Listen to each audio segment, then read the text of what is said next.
Endi qaytamiz, hali qaytmadik. Ötedendir adem. Katamakçı oturun ben adem. Açık olsun. Güzelmen. Жолда көресіңдер ғой, жолда не қылады екен? Ағай, наушнигім жолдап бір жарты сағаттан кейін бастайықшы. Қазір бастап кетейік оң. Жарты сағат, бір сағат. Болды, міне, бастаймыз. Қиналып қалдым онда ағай осы жерде мен. Экраным көрініп тұр ғой, сендерге? Бәрі нормально ғой. Не ешна?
Комментарийға оқушылар, нормально дауыс естіліп тұрса, экран дұрыс көрініп тұратын болса, міне жазуым нормально болып тұрса, плюс қойып кетейік комментарийға. Бәрі міне жазуым нормально болып тұр ма? Кеттік, олай болса. Бүгінгі сабағымызды бастайық оқушылар. Үшбұрыштың аудандары бүгін жалпы үшбұрыштың бүгінгі тақырыпта 5 формуласын өтетін боламыз. Үшбұрыштың ауданына қатысты өзі 5 формула бар. Сол 5 формуламен үшбұрыштың бүкіл үшбұрыштың жалпы любой үшбұрыштың ауданын табуға болады. Түсінікті ғой оқушылар? Жалпы 5 формула арқылы үшбұрыштың аудандарын табатын боламыз. Енді бізде ол үшбұрыштың аудандары 5 формуласы міне экранда көрсетілгендей мына жерде жазылып тұр. Бірінші формуладан бастайтын болсақ, қабырға мен оған түсірілген биіктік арқылы. Бірінші формула бізде оқушылар ауданын табу формуласы. Егер үшбұрыштың биіктігі және сол биіктік табаны бізде табаны берілетін болса, биіктік пен сол табанға түсірілген ұзындықтар бір-біріне белгілі берілетін болса, онда осы мәндерді бір-біріне көбейтіп 2-ге бөлетін боламыз. Астында мінеки формуласы көрсетілген. Яғни 2-ден 1 А көбейтілген HA. Міндетті түрде бұл жерде оқушылар маңызды дүние. Мына биіктік осы табанға түсірілген болу керек. Басқа табанды алып қойып жүрмеңдер. Бастысы биіктік осы тура осы түсірілген табан мен биіктіктің ұзындығы болуы шарт. Әр табан мен әр қайсының өзінің биіктігі әртүрлі болады. Сондықтан сол табанға түсірілген биіктіктің ұзындығы мен табанның ұзындығын алып отыратын боламыз. Екі ұзындықты көбейтіп 2-ге бөліп жібереміз. Бұл бірінші формула. Биіктік пен табан арқылы жүргізілетін аудан.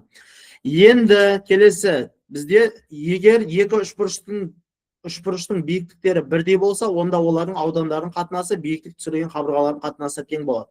Яғни мына бір аудан мен мына бір аудан бір-біріне пропорция арқылы жалғануға болады деп отыр оқушылар. Яғни мынау ауданымыз берілетін болса, бұл табаны берілетін болса, екінші бір табан мен бұл бізде ауданымыз пропорция арқылы табуымызға болады. Қазір көрсететін болам. Келесі екінші формуламыз. Егер үшбұрыштың екі қабырғасы белгілі болса, яғни мына екі қабырғасы және арасында жатқан бір альфа немесе гамма деген бұрышты алып алайық. Кез келген главный жерде арасында жатқан бұрыш берілетін болса, демек екі қабырға мен оның арасында бұрыш арқылы берілетін болса, синус альфа деген формула арқылы шығаруға болады. S тең болады 2-ден 1 АБ синус альфа. Гамма десеңдер альфа главный, гамманың орнында бір белгілі бір градустар тұрады. 30, 60, 45 деген секілді. Келесі үшінші формуламыз. Үш қабырға арқылы, яғни кез келген бір үшбұрыштың үш қабырғасы белгілі болатын болса, онда үшбұрыштың ауданын табуға болады. Ол бізде Герон формуласы деп аталады. Герон формуласы мінекей көрсетілгенде бізде оқушылар пи деген әріппен берілген, жарты пи, жарты п деген бізде жазылып тұр міне. Жартылай периметр деп аталады. Периметр деген барлық қабырғалардың қосындысы ғой. Ал кішкентай п дегеніміз ол жарты периметр деп аталады. Жарты периметр дегеніміз ол үш қабырғаны қосып 2-ге бөлгенге тең. Яғни периметрдің жартысы деп тұр. Жалпы периметр үш қабырғаның қосындысы, ал жарты периметр деген сол қосылған қабырғаларды 2-ге бөлеміз. Сонда п деген әріптердің орнына осы бірінші алдымен жарты периметрді табу арқылы ауданды табатын боламыз. Бірінші мына формуланы табу керек, сосын барып орнына апарып орналастырамыз. Герон формуласы. Төртінші формула бізде үшбұрышқа іштей сызылған шеңбердің формуласы мінекей, үшбұрышқа іштей сызылған шеңбердің формуласы, іштей сызылған шеңбердің радиусы міне, үшбұрыштың ішінде жату керек, оқушылар. Шеңбер қайда жатыр? Үшбұрыштың ішкі бөлігінде жататын болса, кішкентай r болып белгіленеді. Ал үшбұрыштың шеңбер сыртында жататын болса, үшбұрыштың сыртындағы шеңбер болса, үлкен r болып есептеледі. Осы кіші r мен үлкен r-ді шатастырып алмайық, оқушылар, иә? Кішкентай r дегеніміз үшбұрышқа іштей сызылған, үлкен r болса сырттай сызылған, үшбұрыштың сыртына сызылған. Енді r дегеніміз ол a плюс b қосылған с бөлінген 2. Яғни s-тің екінші формуласын жасақ болады осы жерде. Мынау a плюс b қосылса бөлінген 2 дегеніміз жарты периметрді береді, p көбейтілген r деп береді. Кейбір формулаларда оқушылар p көбейтілген r деп жазылады осылай. p көбейтілген r. Немесе a b-сының қосындысы бөлу 2. Үшбұрышқа сырттай сызылған шеңбермен берілетін болса, яғни мынау іште сызылды, енді сырттай сызылатын болса, ауданымыз a көбейту b көбейту s бөлінген 4r деген формуламен табылады. Яғни осы 5 формула арқылы табатын боламыз. Енді олай болса, қазір есептер беріледі, оқушылар. Есептерді сендер ажырата алуларың керек. Яғни қай формуламен шығарам бұның ауданын деген секілді. Оны бізде есептің берілгеніне қарай шығарамыз. Биіктікке қатысты болады бізде, екі қабырғаның арасында бұрышқа қатысты болады, және үш қабырға берсе геронмен табу керек болады. Бұл ең маңыздысы алғашқы үш формуланы жаттап алайық. Көбіне пайдаланамыз алғашқы үш формула. Ал егер радиус беріп қалмас, сразу онда радиусқа қатысты мына екі формуланың біреуімен шығаратын боламыз. Оған дейінгі биіктікте және арасындағы бұрыш берілсе және үш қабырға берілсе герон формулалармен шығаратын боламыз. Енді бірінші есептен бастайтын болсақ, бізде оқушылар ABC үшбұрышының бір қабырғасы 16 дейді, яғни мына BC қабырғасы табаны бізде 16 дейді. Табанының ұзындығы общий 16. Ал оған түсірілген биіктік дейді. Сол табанға түсірілген мынау H деген биіктік, H-ымыз бізде 90 градус болып түседі. Осы биіктігіміз 14-ке тең дейді. Олай болса үшбұрыштың ауданын тап дейді. Ауданын білеміз, оқушылар, жаңада айтқанымдай 2-ден 1 көбейтілген A көбейтілген H деп мына астында формуласы жазылған. Сонда S тең болады. Ауданын табайық. 2-ден 1 A дегеніміз бізде табаны, оқушылар, табаны 16-ға тең, H деген биіктігіміз 14-ке тең. Табаны мен биіктікті көбейтіп 2-ке бөлетін боламыз. Қанша шығады? Оқушылар, қанша шығады? Айтып жіберейік.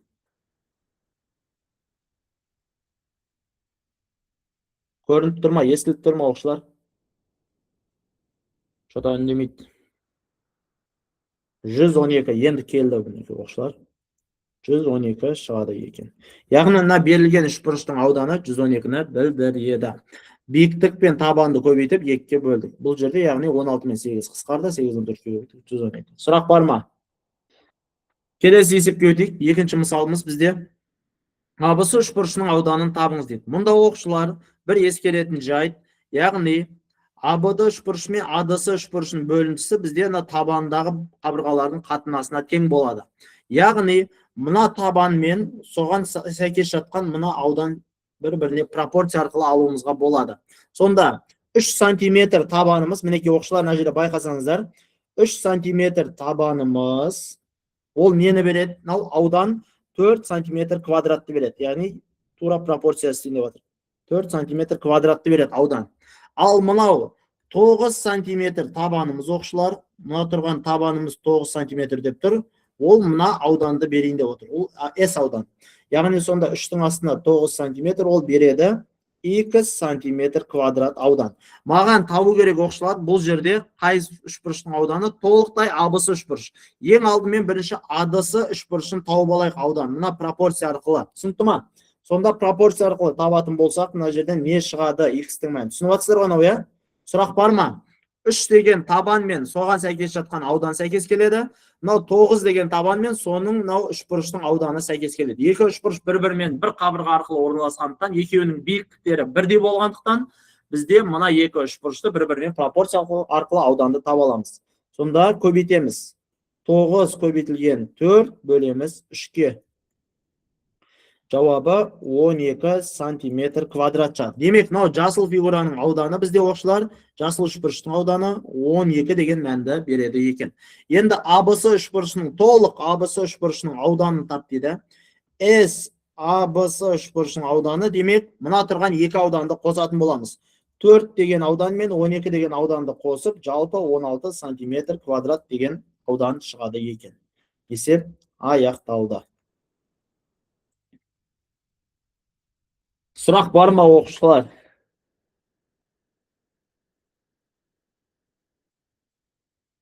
Оқушылар, сұрақ бар ма? Кеттік ал. Келесіне өтейік.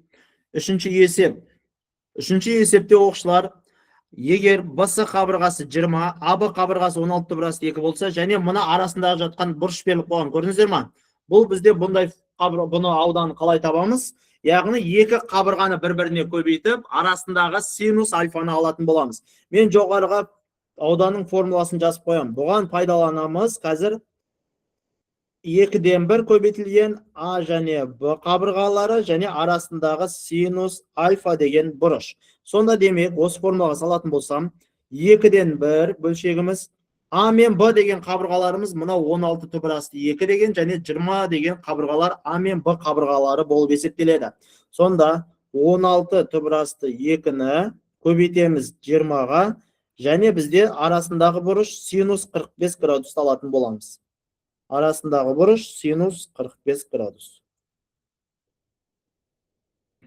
Қанша шығатын есептеп тауып көрейік. 2-ден 1 көбейту 16/2 деген тұра тұрсын. Көбейтілген 20, синус 45 градусымыз бізде оқушылар қандай мәнге тең? (2 бөлінген 2-ні береді. Осы жерде бізде қазір қысқарады оқушылар. Мынау 2 деген сан мен, мынау 16 деген санды қысқартсам 8 болады. 20 мен мына 2 деген санды қысқартсам, мына жерде 10 болады. Сонда қалған жауаптарымыз қандай болайын деп тұр? 8-ге 10-ды көбейтсем 80 болады. Ал (2 мен (2 деген сандарды бір-біріне көбейтетін болсақ, бізде оқушылар түбірден 2 деген сан шығып кетеді. Яғни (4), ол (4) деген түбірі жойылып 2 болады. 80-ге 2-ні көбейтсем 160 сантиметр квадрат аудан шығады екен. Ауданы табылды. Түсінікті ме оқушылар? Мына есеп сұрақ бар ма есептен? Кеттік ал. Келесіне өтейік. Үш қабырғасы берілген, мынау бізде Герон формуласымен табылатын үшбұрыштың ауданы. Яғни, мына жерде үш қабырғасының ұзындығы тең болатын болса, онда Геронмен табамыз. Алдымен Геронмен таппай тұрып, алдымен бірінші оқушылар жарты периметрді тауып аламыз. Жарты периметр дегеніміз, ол бізде үш қабырғасын қосып 2-ке бөлеміз. Жарты периметр деген периметрдің жартысы деп айтып отыр, я? Яғни периметр дегеніміз барлық қабырғаларының қосындысы. Үш қабырғаны қосайық, мінекей. 13 қосу 11 қосылған бізде оқушылар қанша деп тұр? 12. Оны бөлеміз 2-ке. Сонда 13-ке 11-ді қоссақ 14, мен 13 шығады оқушылар, мұнан бәрін қосып 2-ке бөлсеңдер 13 болады ғой. Сұрақ бар ма мынадан? Енді жарты периметр табылды, аудан табайық. S деген аудан. S Герон формуласымен мына бұрышта тұрған формулаға салатын боламыз. Жарты периметрдің орнына 13-ті қоямын, 13 көбейтілген, жақшаның ішінде пи азайтылған А. Пи дегеніміз бізде жарты периметріміз 13-тен азайтамыз, бірінші Адан бастайық. А қабырғасы болсын, кез келген іштен еғымайды. Қайсын АБС деген үш қабырғаға АБС деген атауларды беріп қойын менеке. АБС деген атауларды беріп қойдық. 13-тен азайтамыз А деген қабырғамыз бір бізде 12-ні. Одан кейін мен қоя тұрмдар. 18 шығады екен оқушылар, мен бәсіп жарты периметр 13-ті бұрып атырмын, мен жоғда шықпай алайын деп тұрмын. 18 екен оқушылар, жарты периметріміз 18. Мен сәл қателесіп кеттім. Қатемді кешіріңдер. 18 шығады екен мұны. Жарты периметріміз. Енді сонда 18-ден үш қабырғаның азайтынысын жазып шығамыз. 18 азайтылған 12, 18 азайтылған 11, және бізде көбейтеміз оған 18 азайтылған қаншаны? 13-ті. Түсініңіздер ма? Бұны үш қабырғаны алдық. Және барлығын түбірдің астына алып қоямыз. Мінеке оқушылар, Герон формуласына салынды. Бізде жарты периметріміз 18 шықты. 18 шыққан мәнді енді бізден істеп атыр. Барлығын түбірдің астында алып, 18-ден үш қабырғаның ұзындығын азайттық. Сонда S тең болады. Мына жерден есептеп көрейік. Түбірдің астында қандай жауаптар шығады? Біреуі 18 шығады. Мынауымыз бізде 18-ден 12-ні азайтсам 6 шығады. 18-ден 11-ді азайтсақ 7 шығады. 18-ден 13-ті азайтсақ 5 деген мән шығады екен. Енді осы шыққан мәндердің барлығын бір-біріне көбейтеміз.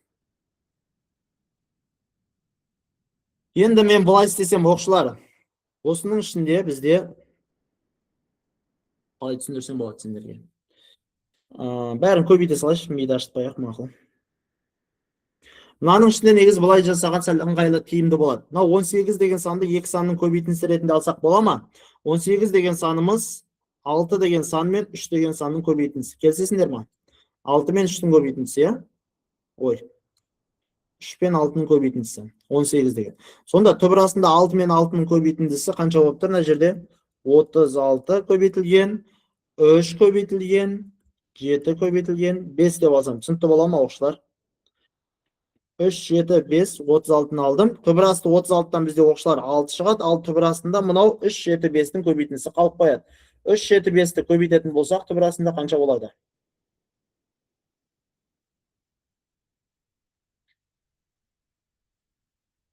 105 болады екен.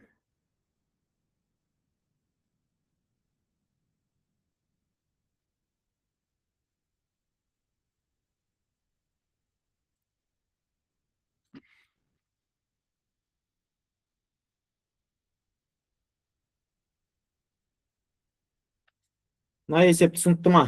Оқушылар, сұрақ бар ма? Плюс қойып кетейік, түсінікті болса.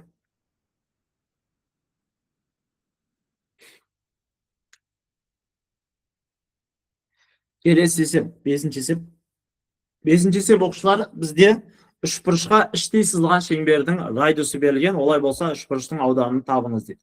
Үшбұрышқа іштей сызылған шеңбердің радиусы берілетін болса, ауданын қалай табатын едік бізде? Соны тауып көрейік. Бізде мінекей жоғарыда формуласы берілген оқушылар.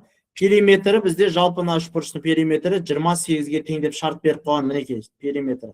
Мынау кішкентай іштей сызылған шеңбердің кіші r радиусымыз бізде 4-ке тең дейді радиусымыз. Олай болса ауданын табыңыз дейді. Ауданын табу үшін s тең болады. Мына формулаға салатын боламыз. Жоғарыда көрсетіліп тұр бізде s тең болады. Кіші радиусымыздың ұзындығы, мынау кіші r деген мәніміз 4-ке тең. Ал жақшаның ішінде A, B, S деген 3 қабырғаның қосындысы оқушылар периметрді береді емес па? Дұрыс па?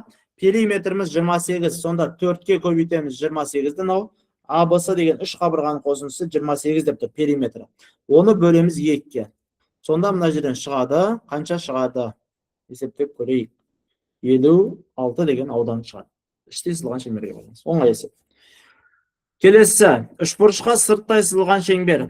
Үшбұрышқа сырттай сызылған және радиусы берілетін болса, онда білеміз оқушылар, төменде жазылып тұр мінекей ауданның формуласы А көбейтілген Б көбейтілген С, яғни 3 қабырғасын көбейтеміз. 3 қабырғасын және радиусы қанша деп тұр? 3-ші қабырғасы оның сырттай сызылған шеңберінің радиусына тең дейді. Енді оқушылар мынандай нәрсе. 3 қабырғасын жазып шығайын мен. Мынау 8, мына қабырғасы 8 түбір асты 3 мінекей. 8 көбейтілген, 8 түбір асты 3 көбейтілген. Мынау 3-ші қабырғасының ұзындығы оқушылар мына сырттай сызылған шеңбердің радиусымен тең деп тұр. Демек 3-ші қабырғасының ұзындығын мен r деп алып алайын. Түсінікті ме? Сонда оны бөлеміз қанша формуласы бойынша мінекей төменде жазылып тұр. A, B, S деген 3 қабырғаны көбейттім. Оны бөлеміз 4 көбейтілген r-ға. Енді осы жерде бізде аудан табу барысында мына жерде қысқарып кететін мәндеріміз бар. R мен R деген әріптер қысқарып кетеді.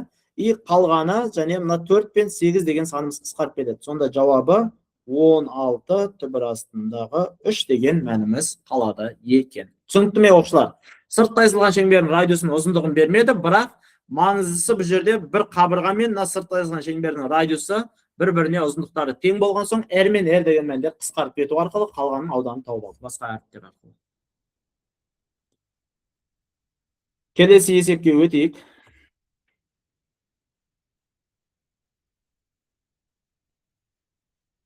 Келесі есебіміз бізде үшбұрыштың ауданын тап дейді. Бұл жерде ABC үшбұрыштың ауданын қалай табамыз?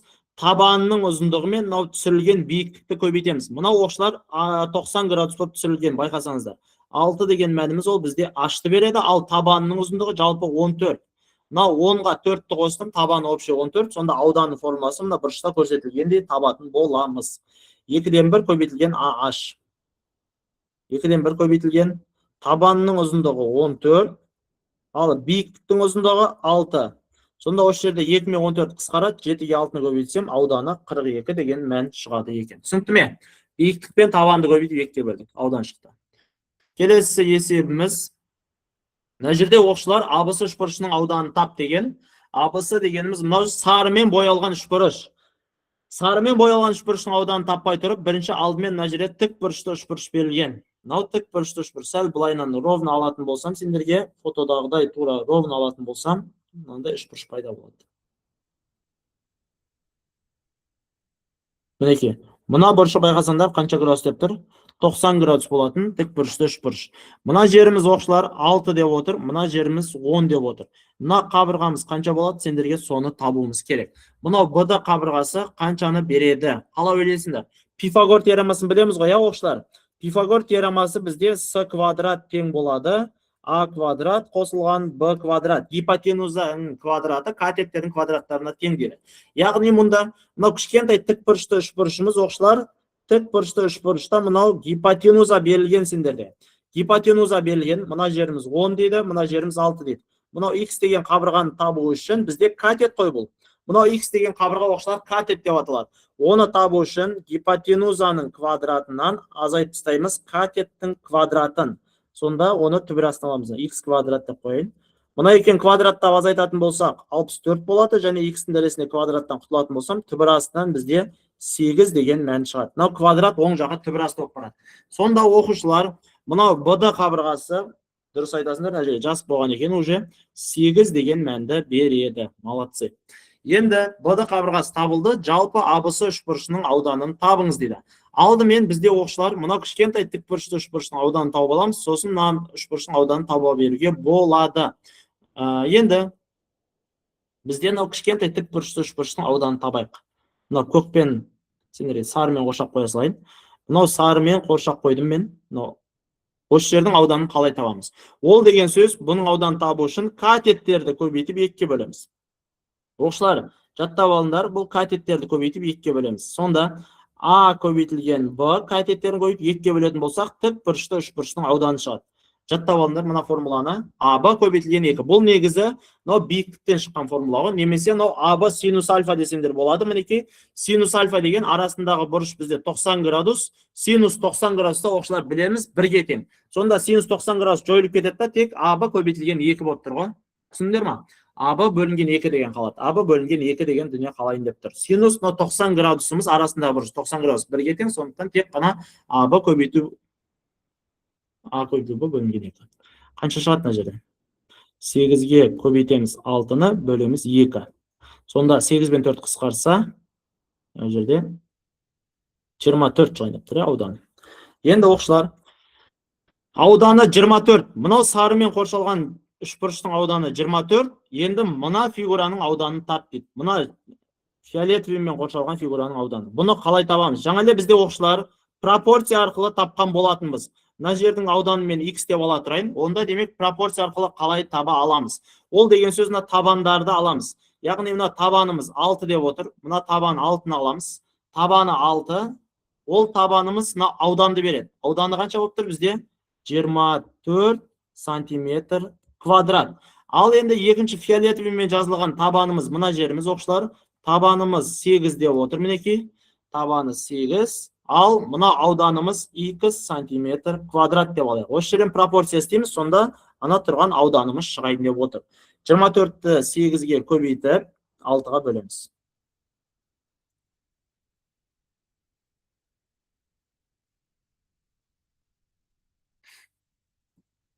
Екеуінің табандар арасында пропорция істеп жатырмыз ғой үшін. 32 дейді. Молодцы. Сонда мына тұрған екінші бір үшбұрыштың ауданы 32-ні береді екен. Біреуі 24, біреуі 32 деген мәнді берді оқушылар. Осы жерден сұрақ бар ма? Сұрақ болса, сұрақтарыңды қоя кетіңдер.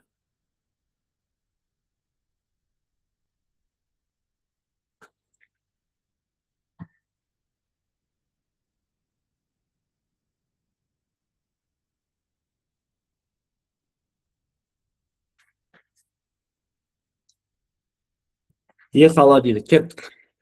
Үшінші есепке өтейік. Үшінші есеп оқушылар ABC үшбұрышының ауданын тап дейді. Оңай қарапайым.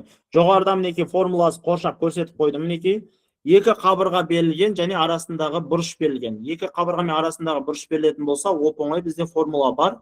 2-ден 1, мінекей, АБ көбейтілген синус бұрышымыз. 8 көбейтілген 12, синус қанша градус бізде оқушылар? 30 градусты беріп отыр. Синус 30 градуста қаншаға тең? Соны жазайық. 8 көбейтілген 12, синус 30 градуста мәні 2-ден 1-ге тең. Сонда шығады 24 шығады екен. 24 шығады екен. Ауданы оқушылар 24-ті береді. Мына 8-ге 12-ні көбейтіп, мына 2-лерге бөліп тастайсыңдар, мақұл ма? Мұнда қысқартып жаза бересіңдер ғой өздеріңіз. 8 мен 12-ні қысқартасыңдар 4 қалады, 2 мен 12-ні қысқартасыңдар 6 қалады, 6 мен 4-ті көбейтесіңдер 24 болады. Кеттік, келесі есепке өтейік. Мынауда тура сол есеп. S тең болады 2-ден 1, АБ көбейтілген синус альфа. 2-ден 1, А мен Б деген қабырғамыз мінекей мына жерде жандарында жазылып тұр. 4 түбірасты 3 көбейтілген 10 синус 120 градус. Синус 120 градуста мәні оқушылар қаншаға тең? Сұрақ. 4 түбірасты 3 көбейту 10. Синус 120 градустың мәні бізде 180 азайту 60 деп алсақ болады. Оқушылар, синус 120-ны 180 азайту 60. Яғни аты өзгермейді. Синус 60 градус дегеніміз ол түбірасты 3 бөлінген 2-ні береді. Көрдіңдер ме? Осылай келтіру формасына салу арқылы тауып алдық. Енді осы жерде 2 деген сандарын қысқарып кетеді. 2 мен 2-ні 4-пен қысқарып жүрге болады. 2 мен 2-ні көбейтсең 4, адына үстіндегі 4-пен қысқарды. Сонда жауабы не болады? Түбірасты 3 пен түбірасты 3-ті көбейтесіңдер. Түбірас 3 пен түбірас көбейтсеңдер 3 болады. 3-ті 10-ға көбейтсеңдер жалпы ауданы 30 деген мән шығады екен. Яғни 30 шықты. Түбірас 3 пен түбірас 3 болды. 3-ке 10-ды көбейттік. Келесі 5-ші есеп. Мына үшбұрыштың ауданын тап дейді. Бірақ оқушылар мына жерде байқасаңдар доғал үшбұрыш берілген.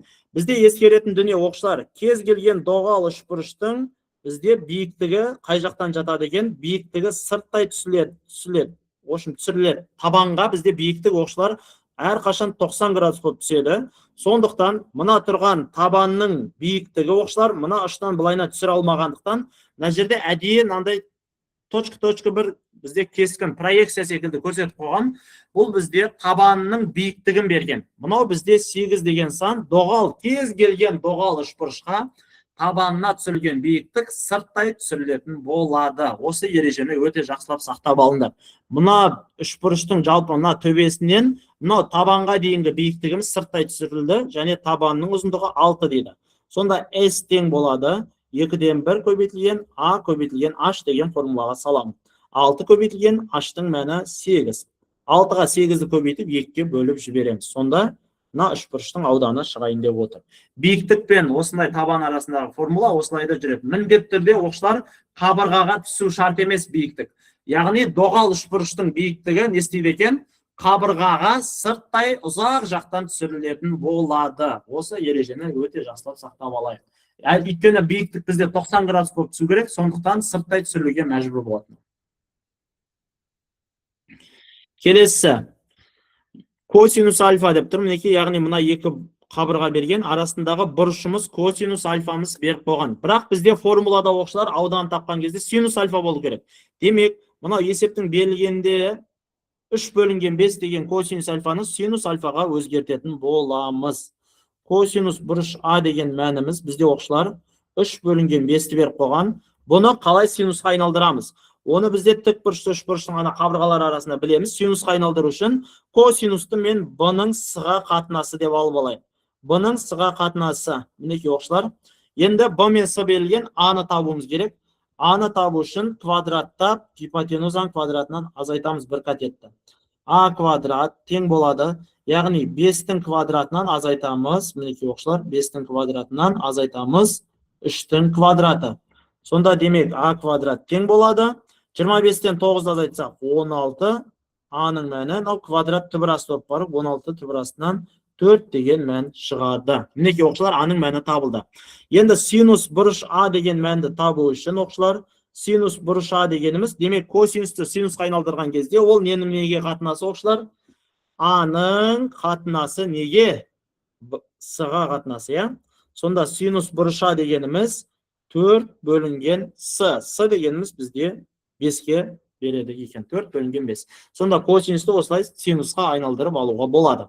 Енді ауданын табайық. S тең болады 2-ден 1 А көбейтілген Б. А мен Б деген қабырғалары мінекей жазылған 15 және 24. 15 және 24 мінекей. 24-ті көбейтеміз 15-ке. Және оған көбейтеміз бұрышымызға. Бұрышымыз бізде 4 бөлінген 5-ті береді. Енді осы жерде қысқаратын мәндеріміз бар. 15 пен 5 қысқарады, мына жерде 3 қалады. 2 мен 24 қысқарады, мына жерде 12 қалады. Сонда 3-ке 4-ті көбейтсеңдер 12, мына 12-ні көбейтсек, жалпы ауданы 144 деген мәнді алады екенбіз. Түсінікті ме оқушылар? Сұрақ бар ма мына есептен? АБ синус альфа деген формулаға көбейттік. 2-ден 1 АБ синус альфа. Түсінікті ме? Жоқ дейді.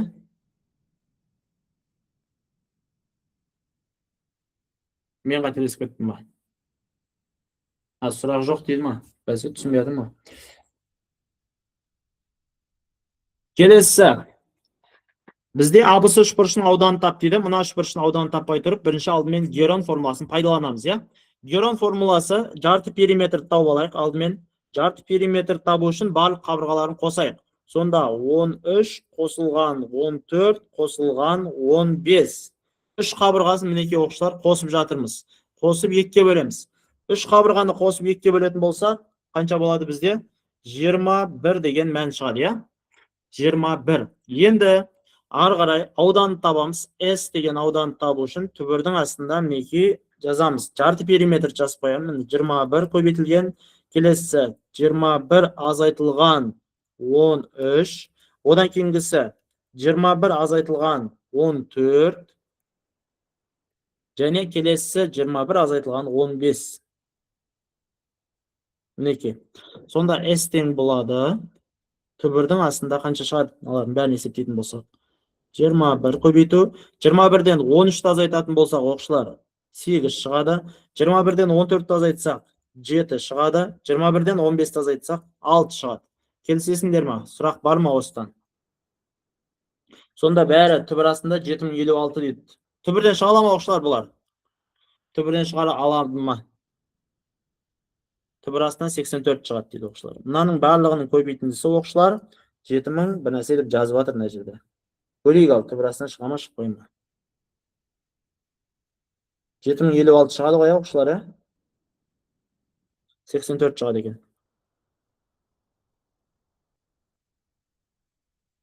Міне ауданы табылды оқушылар. Мына берілген үшбұрыштың ауданы 84 деген мәнді береді екен.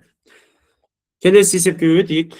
Келесі есеп бізде қазір бізде оқушылар бір сәл қалды, азақ есеп қалды. Негізі оңай, бұның есептері тез аяқтап тастайтын боламыз. Келесі G нүктесі абысы үшбұрышының ауырлық центрі дейді. Мынау ауырлық центр болатын болса, демек мына берілген үшбұрыштардың ауданы бір-біріне оқушылар не болады?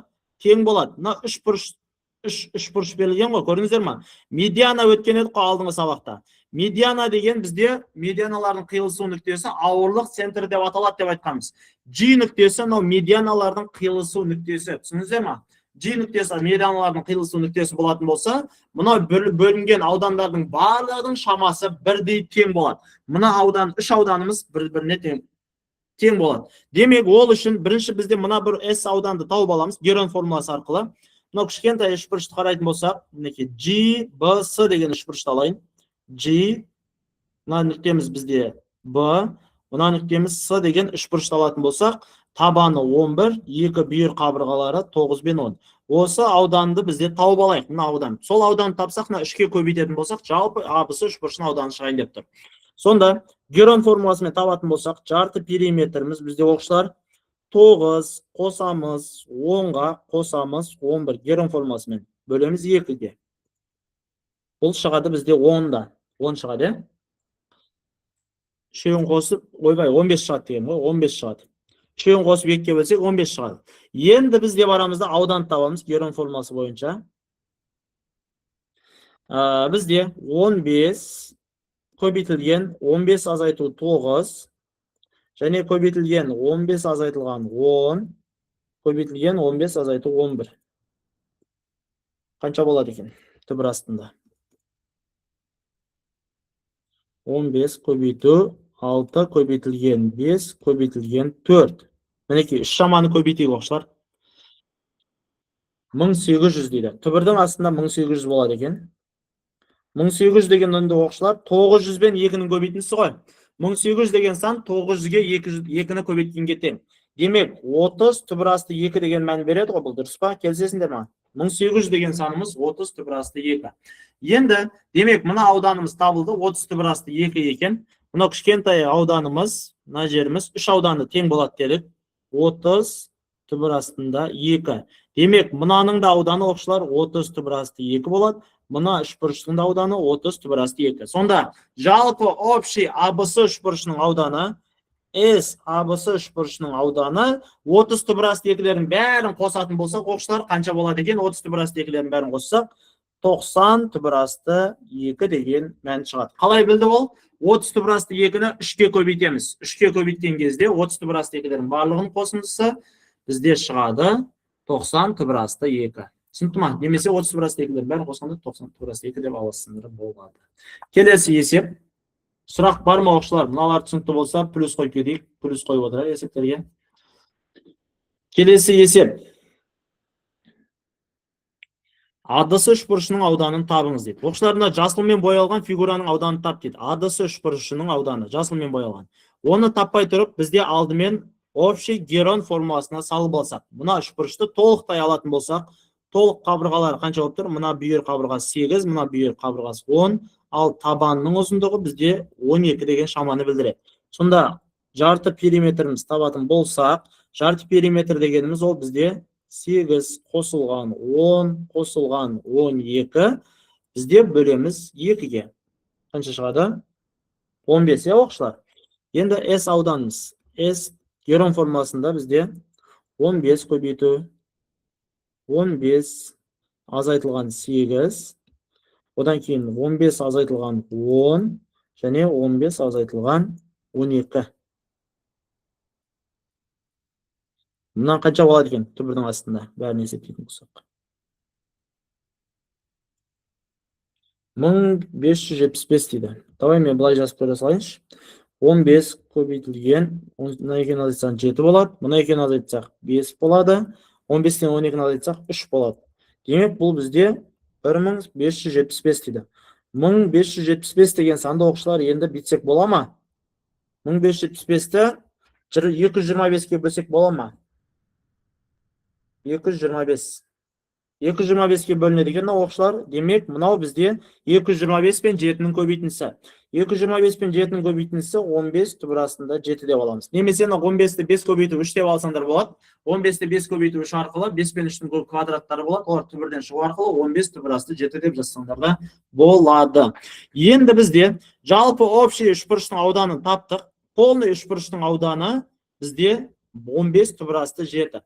Енді бізге табу керек дүние не нәрсе? Тек АДС үшбұрыштың ауданы деп отыр. Бұл бізде табанын алайық. Табанын аламыз қазір, мінекей. Общий табанның ауданы ұзындығы бізде 12 болып тұр ғой. Демек, 12 деген табан ұзындығы, ол бізде сәйкес болады. Ауданымыз 15 түбір асты 7-ге. Жердің пропорциясы не отыр, оқушылар? Табаны общий 12, 12 деген қабырғамыз 15 түбір асты 7-ге тең. Бізде бірақ табу керек дүние не нәрсе, оқушылар? Мына жерде табаны 4 болатын үшбұрыштың ауданын тап дейді. Міне табанның ұзындығы 4 болатын, міне табанның астына табан жазам, 4 болатын үшбұрыштың ауданы мынау x деп қоям. Сонда осы жерден қазір пропорция істеп, мынау тұрған үшбұрыштың ауданын табатын боламыз. Сонда общий ауданымыз бізде 15 түбір асты 7 болды. Ол 15 түбір асты 7 полный табан 12-ке тиесілі, ал табанымыз 4 болатын болса, оның ауданы белгісіз x деп алдық. Көрдіңіздер ме? Пропорция істеп алдық. Сонда мен көбейтеміз қазір. 4-ке көбейтеміз 15 түбір асты 7-ні и бөлеміз оған 12-ні. Қанша шығады? Мына жерден. Қысқаратын сандарымыз бар. 4 пен қысқарады. 3, 5 түбір асты 7 деген мән шығады екен. Мына жерден қысқаратын екен. 3 пен 15 деген санды қысқартамыз. 4 пен 12-ні қысқартын, 3 пен 15 қысқарт, сонда 5 түбір асты 7. Мынаның ауданы оқушылар демек 5 түбір асты 7 деген шаманы білдіреді. Ал мынаның ауданы тап десе, 15 түбір асты 7-тен 5 түбір асты 7-ні азайтып тастайсыңдар, сонда 10 түбір асты 7 деген мәнді береді. Екеуін қоссаң 15 түбір асты 7. Келесі, 10 есеп. Абысы үшбұрышында АБ және асы қабырғалары берілген, және синус А бұрышы берілген дейді. Мінекей сендерде абысы үшбұрышын сызып берейін. Мынау абысы үшбұрышы берілсін. Ойбай. А, Б, С. АБ қабырғасының ұзындығы 8, асы қабырғасының ұзындығы 9, ал А бұрышымыз бізде мына жеріміз синус альфа бұрышымыз оқушылар қаншаға тең деп тұр? 3-тен 1 дейді. Абысы үшбұрышының ауданын тап дейді. Демек, 2-ден 1 көбейтілген, 8 көбейту 9, синус альфамыз қаншаға тең оқушылар? Синус арасындағы бұрыш 3-тен 1, иә? Мына 3-тен 1 мен 9 қысқарады, мына жерде 3 қалады, мына 2 мен 8 қысқарады, 4 қалады. Жалпы ауданы сонда 12 деген мән шығады екен. Сұрақ бар ма оқушылар мына есептен? Оп-оңай, қарапайым есеп. Синус арасындағы бұрышты беріп қойғандықтан, оңай 2 қабырғаны көбейтіп, анаған синус бұрышына көбейте салдық. Келесі есепке өтейік. 11-ші есеп. 11-ші есепте бізде Герон формуласы арқылы табамыз. 3 қабырғаны беріп қойған, 3 қабырға беретін болса, Герон формуласы арқылы ауданы табайық. Сонда 9 қосылған 10 қосылған 11 и бөлеміз 2-ке. Жалпы 15 шығады, иә? Сонда S ауданымыз қанша шығады? Түбірдің астында. Жаңағы есептеген болуымыз керек. Мына есеп что-то қайталанып жатыр. 15 жақшаның ішінде 15 азайту 9, 15 азайту 10 және 15 азайту 11. Общий қанша шығады оқушылар? Мынаны айтып жібере салыңдар. Есептеп айтып жібере салайықшы. Мына сандардың бәрін көбейтіңіз қаншаны береді? Өзім есептей салайыншы. 15 көбейту 6 көбейтілген 5 көбейтілген 4. Иә. 1800 дейді. 1800 деген 30 түбір асты 2 деп жазуымызға болады. Мынаның ауданы демек 30 түбір асты 2. 1800-ді береді екен, барлығын көбейтсек, ол 1800 деген 900 бен 2-нің көбейтіндісі. 900-ден түбір асты 900-ден 30 шықты. Келесі есебіміз 12-ші есеп, БДС үшбұрышының ауданын табыңыз дейді. БДС үшбұрышының ауданын таппай тұрып оқушылар, бірінші мынау Герон формуласы арқылы АБД үшбұрышының ауданын табамыз. АБД үшбұрышының ауданын табуға болады, сосын пропорция арқылы ала саламыз. Табан қабырғалардың арасындағы пропорция ала саламыз. Сонда аудан АБД үшбұрышының ауданын табу үшін не істейміз? АБД үшбұрышының ауданын табу үшін Герон формуласын пайдаланамыз, иә? Герон формуласында 6, 4, 8 деген сандарды қосамыз. 6 қосылған 4, қосылған 8 и бөлеміз 2-ке. Жарты периметр тауып алайық. 9 шығады. Енді ауданымыз Герон формуласында түбір астында аламыз. Қазір 9 көбейтілген, жақшаның ішінде 9 азайтылған 6, 9 азайту 4, 9 азайтылған 8. Сонда қанша шығады есіміз? 9 көбейтілген, 9-дан 6-ны азайтсақ 3 болады, 9-дан 4-ті азайтсақ 5 болады, 9-дан 8 азайтсақ 1 болады. Сонда мынау шығады. Бізде оқушылар 3 түбір астындағы 15 деген мән шығайын деп тұрған, иә? Оқушылар 9 деген түбір астынан 3 шығады, ал 15-дің көбейтіндісі 15 болып қалып қояды. Түсіндіңіздер ме? Түбір астында 9 деген сан шығып кетті, ал мыналар түбірдің астында қалып қойды. Демек, мына үшбұрыштың ауданы оқушылар кішкентай 8, 6, 4 деген ауданымыз, мынаның ауданы 3 түбір асты 15 екен. 3 түбір асты 15. Басқа светпен жазып қойын. Көк светпен 3 түбір астындағы 15 деген мән шықты. Яғни мына үшбұрыштың ауданы 3 түбір асты 15. Енді табан қабырғалары арқылы қатынаса алайық. Мына табан қабырғасының ұзындығы мінекей. Мына табан қабырғасының ұзындығы 6 деп отыр. Мінекей 6 берілген. 6-ны мен 3 түбір асты 15 пен сәйкестендіремін. Пропорция. 6 деген мәніміз 3 түбір асты 15-ке сәйкес келеді. Енді жанындағы бізде қабырға бар, мінекей. Мына жанындағы қабырғамыз 12, мінекей берілген. 12 деген қабырғамыз сәйкесінше мынаның ауданымен сәйкес келеді. Демек, қабырғаның астына қабырғаны, ауданның астына x деген мәнді қоямыз. Осы жерден бізде енді пропорция амалын жасайтын боламын. Түсіндіңіздер ме? Оқушылар, мына үшбұрыштың ауданын тауып алдым. И бұл үшбұрышымыз 6 қабырғаға тиесілі. 6 деген қабырғамыз сонда 3 түбір асты 15 шықты ауданы. Ал 12 деген қабырғаның үшбұрыштың ауданы қанша болатын? X деп табайын деп жатырмыз. Сонда x-тің мәні көбейтейік ал, пропорция. 12 көбейту 3 түбір астында 15.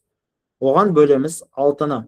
6 мен 12 деген сандар қысқарады, мына жерде 2 қалады. Сонда 6 түбір астындағы 15 деген мән шығады екен. 6 түбір асты 15. Сұрақ бар ма мына есептен? Яғни бірінші кішкентай үшбұрыштың ауданын таптым. Мына екі үшбұрыш бір-бірімен бір қабырға, яғни биіктіктері бірдей болғандықтан қатынас арқылы алдық. Келесіне өте берейін ба?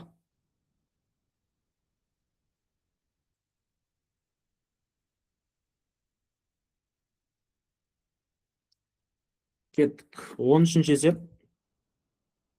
АСД үшбұрышының ауданын табыңыз. АСД үшбұрышының ауданын таппай тұрып, бірінші АБС үшбұрышының ауданын тауып алайық оқушылар. Үшбұрыш АБС үшбұрышының ауданы. АБС үшбұрышының ауданын мына үш қабырғалар берілген екен. Мына үш қабырға арқылы мен герон формасымен тауып алайын. Үш қабырғасы арқылы бізде герон формасымен АБС үшбұрышының ауданын табамыз. Сонда 10 қосылған 10 қосылған 12. Оны бөлеміз 2-ге. Мыналардың бәрін қосса 2-ге бөлсем 16 шығады. Сонда ауданның формасы қанша шығады? Герон формасында. Түбір астында 16 көбейту, 16 азайтылған 10, 16 азайтылған 10, және 16 азайтылған 12 деген мән. Ауданымыз қанша шығады сонда? 16 көбейту, 6 көбейту, 6 көбейту, 16-тан 12-ні азайтсам 4. Жалпы мынау аудан түбір астынан оқушылар 48 деген сан шығады екен. Мынаның барлығын көбейтіп түбір астынан шығарсаңдар, ауданы 48 шығады екен. Яғни АБС үшбұрышының ауданы бізде сонда 48-ді береді екен. Мына АБС үшбұрышының ауданы 48. Енді бізде таптық АБС үшбұрышын. Енді АСД үшбұрышына көкпен боялған, жасылмен боялған мына АСД үшбұрышының ауданы тап дейді.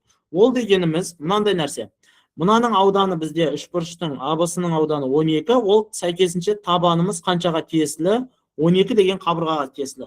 Демек, 12 сантиметрлік табаннан қандай аудан пайда болды оқушылар? 48 сантиметр квадрат аудан пайда болды. Түсіндіңіздер ме? 48 сантиметр квадрат аудан болды. 12 сантиметрлік табаннан 48 сантиметр квадрат. Енді ал бізде мынау 4 сантиметр ұзындықтан қанша сантиметр квадрат аудан пайда болады деп отыр. 4 сантиметр ұзындықтан x сантиметр квадрат аудан пайда болады. Осы жерден пропорция істейміз. X-тің мәні сонда 4-ке көбейтеміз 48-ді. 48-ді көбейтеміз 4-ке, бөлеміз 12-ге. Жауабы 16 сантиметр квадрат шығады екен. Түсінікті ме оқушылар?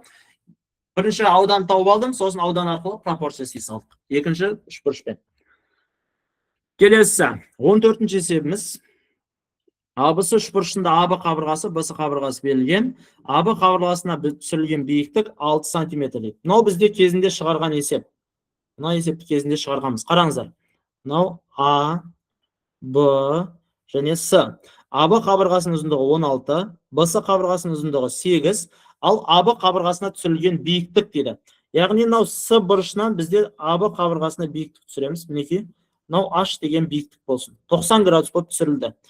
АБ қабырғасына түсірілген биіктік бізде 6-ға тең. Ал егер оқушылар мынау 6-ға тең болсын. Енді БС қабырғасына жүргізілген биіктікті табыңыз дейді. БС қабырғасына жүргізілген, мынау А төбесінен жүргізіледі ғой. Мынаған жүргізілген 90 градустық биіктікті табыңыз дейді. Мінекей, H биіктік. Бұл жерде бізде алдындары формула жазғанбыз, оқушылар. Мынандай формула жаздық.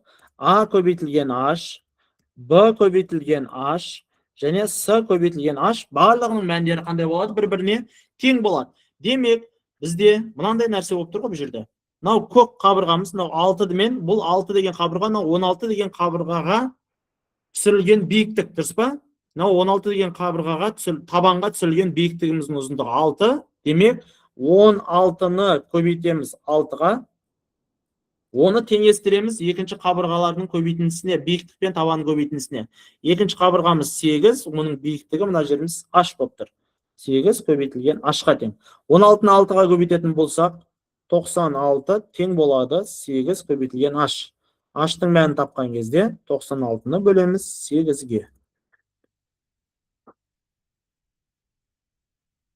12 деген мән шығады екен. Сұрақ бар ма оқушылар мынадан? AH, BH, CH. Сәйкесінше түсірілген биіктіктердің арасында қатынас тең болады бір-біріне. Бұл қайдан шыққан десеңдер, оқушылар формула мынадан шыққан. 2-ден 1 AHA және 2-ден 1 BHB аудан 2-ден 1 CHC. Осы жердегі 2-ден 1-дің барлығы қысқарып кетіп, AH, BH, CH деген дүниелер шыққан. Келесі. Мынау абысы үшбұрышына іш тесілген дөңгелектің ауданын табыңыз дейді. Мына жоғарыда жазылып тұр, мінекей іш тесілген шеңбердің радиусы берілетін болса, онда мына формуламен табамыз ауданы.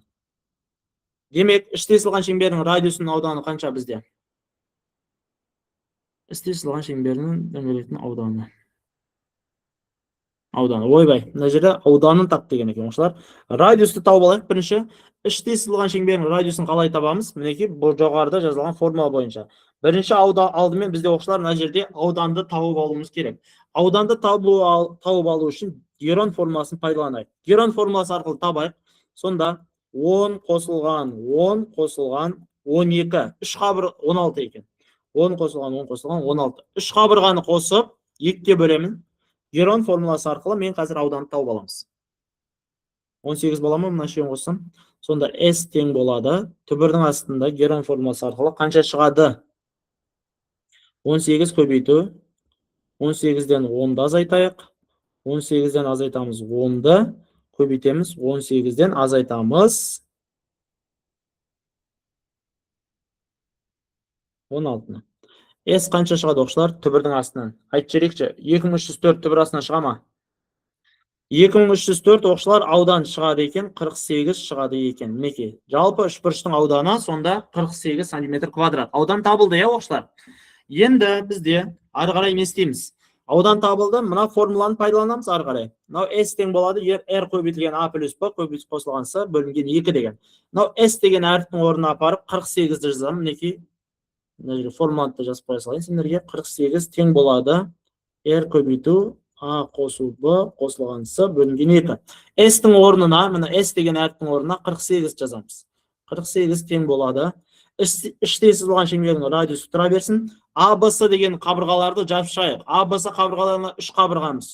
10 қосылған 10 қосылған 16-ны береді. 3 қабырғаның қосындысы мінекей. Және оларды бөлеміз 2-ке. Енді осы жерден радиус табу үшін 2 48-ге пропорция арқылы көбейтіліп кетеді. 2 мен 48-ді пропорция арқылы көбейтетін болсақ, 96 болады. Алдына 3 санның қосындысы 36 R-ді береді. Келісесіңдер ме? 36 көбейтілген R. Сонда кіші R-ді табатын болсақ, не істейміз? 96 деген санды бөлеміз 36-ға. Мен дұрыс жаздым ба? Пьер квадрат дейді. Жоқ, қоя тұр. Ақыл сәл-сәл күте тұр. Бірінші іш тесілген шеңбердің радиусын тауып алайық та. Іш тесілген шеңбердің радиусына бұрыштағы формуламен табайын деп жатырмық. Сонда 10 қосылған 10 қосылған 6, 16 деген мәнді берді. Мынау 2 деген саным пропорция арқылы мынаған көбейтіліп кетті. Немесе мына үшеуін қосып 36 2-ке бөлсеңдер 18 болады. 18 48-ге бөлу арқылы да тапсақ болатын еді. Без разницы, бәрібір сол жауап шығады ғой. Енді сонда бізде 96 мен 36 қысқарады осы жерде. Мына көбейтіп жібермін мынаған. 96 мен 36-ны екеуінде 6-ға қысқартып жіберейік. 96 мен 36-ны 6-ға қысқаратын болсақ, 16 қалады үстінде. Астындағысы 6 қалады. Тағы да 2-ке қысқартатын болсақ, оқушылар, 10 үстінде 8 қалады, астында 3 қалады. Мінекей, радиусымыз табылды, оқушылар. Кіші радиусымыз табылды. Іш тесілген шеңбердің радиусы, оқушылар, 8 бөлінген 3-ке тең болады екен. Осы жерге дейін түсінікті ме? Сұрақ бар ма? Іш тесілген шеңбердің радиусы 8 бөлінген 3. Енді ауданын тап деп отыр. Шеңбердің ауданы. Шеңбердің ауданының формуласы мен сендерге қазір жазып қоя саламын. Мінекей, ештеңе қылмайды. Келесі алдағы уақытта сабақтарда өтетін боламыз. Мынау R болатын болса, шеңбердің ауданының формуласы S тең болады пи R квадрат. Пи R квадрат деген формуламен табатын боламыз. Бұндағы пи деген мәнді мен уақытша 3 деп ала тұрайын. 3,14 деп алайық. Пи деген мәніміз, оқушылар, жуықтап алғанда 3,14-ке тең. Ал радиусымыз қанша деп тұр? Бізде 8 бөлінген 3-тің квадраты. 8 бөлінген 3-тің квадраты. Немесе жуықтап радиусымызды 3 деп ала тұрайықшы, жарай ма? Кейде өз есепте беріп қояды сендерге. 3 деп ал дейді, немесе 3,14 деп ал дейді деген секілді. Сонда 3 көбейтілген 8 бен 3-ті квадраттайық, 64 бөлінген 9-ды береді. Ай, жауабында шығатыны сонда қанша болады? Ауданымыз 3 пен 9 қысқарады, 64-ті 3-ке бөлеміз. 64 бөлінген 3 деген жауап қалады екен. Жауабымыз. Мінекей, ауданы, шеңбердің ауданы 64 бөлінген 3. Пиді уақытша мен жоқтап 3 деп алдым.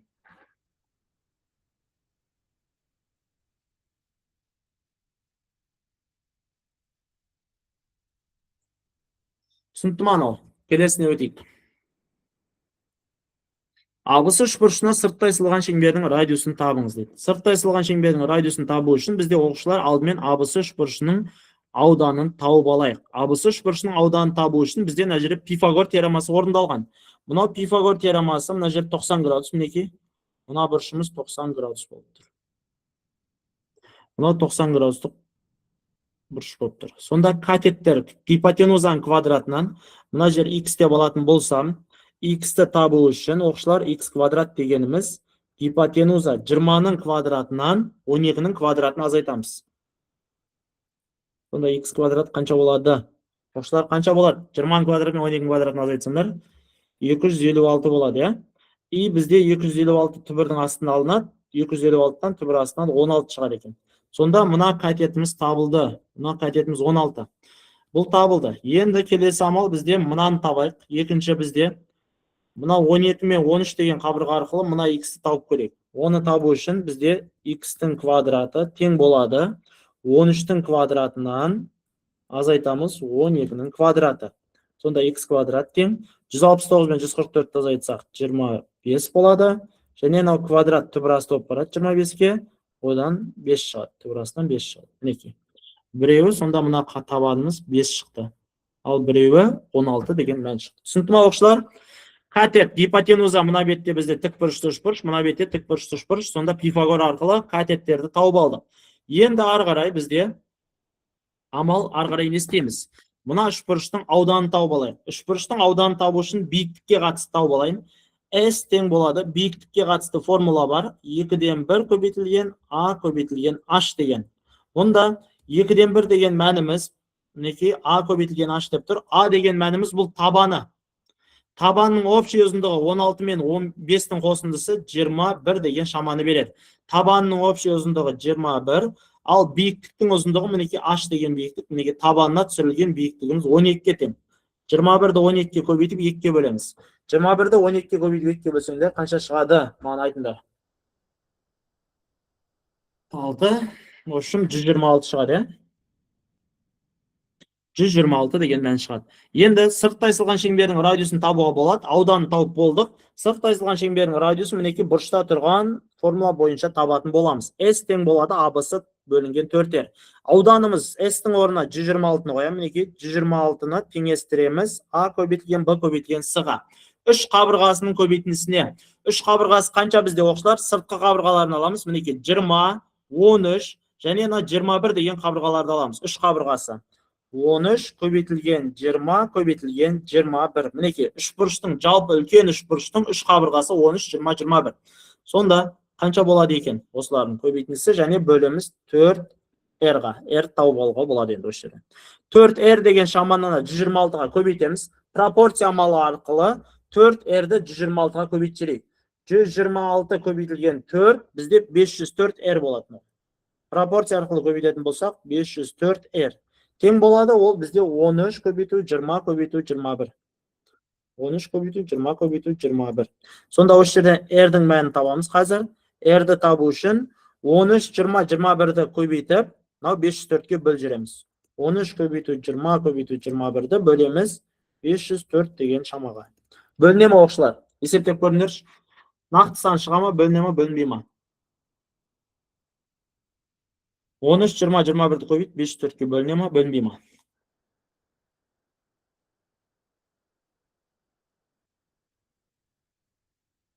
Бөлінбей қала ма? Бөлінбейтін болса оқушылар қысқарта саламыз. Жарай ма? Ештеңе қылмайды, қысқарта саламыз. Бөлінбесе қысқартайық. 504 пен 20-ны қысқарта салайын. 504 пен 20-ны екеуінде 4-ке қысқартып тастайық. Осы жерде мынаны 4-ке қысқартсам 5 қалады, мына жерде 126 қалады. Сонда бізде шығады жауабымыз, астында 126-мыз тұра берсін, қысқармай тұр. 126 3-ке бөлінеді екен, қазір көрейік. 3-ке бөлінеді екен оқушылар. 126-мыз 3-ке бөлінеді. 126 мен 21-ді қысқартсақ мына жерде 7 қалады. 126-ны 3-ке бөлсем 42 қалады. Астында 42 мен тағы 7-міз қысқарады. Сонда мына жерде 8 қалады. Демек жауабы 13 көбейтілген 5, үсті 65 шығады. Ал бөлшектің бөлімі асты 8 шығады екен. Мінекей оқушылар, қысқартып тастау арқылы бізде Қанша шықты соңында? 65 бөлінген 8 деген мәніміз шықты. Сырттай сызылған шеңбердің радиусы 65 бөлінген 8. Түсінікті ме? Сұрақ бар ма? Сұрақ жоқ болса келесіне өтейік. Келесі есебіміз бізде. Мына бұрышымыз оқушылар 45 градус деп отыр, ал мынау С бұрышы қанша градусты береді? Сұрақ. Мына бұрышымыз 45 градус болса, мынау ішкі бұрышы қанша градусты береді? Оқушылар.